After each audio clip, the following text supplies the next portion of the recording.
моҳе ки аввалаш раҳмат, мобайнаш мағфират ва охираш раҳоӣ аз азоби дӯзах аст, омадомади моҳи шариф ва мубораки Рамазон ба якояки шумо муборак буд.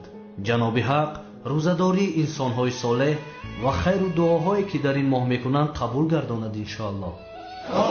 муҳтарам ҷамоат, рӯзадорӣ ки яке аз шартҳои дини ислом аст, 1.5 сол пас аз ҳиҷрат дар даҳаи моҳи шаъбон фарз шуд барои мову шумо бародарон.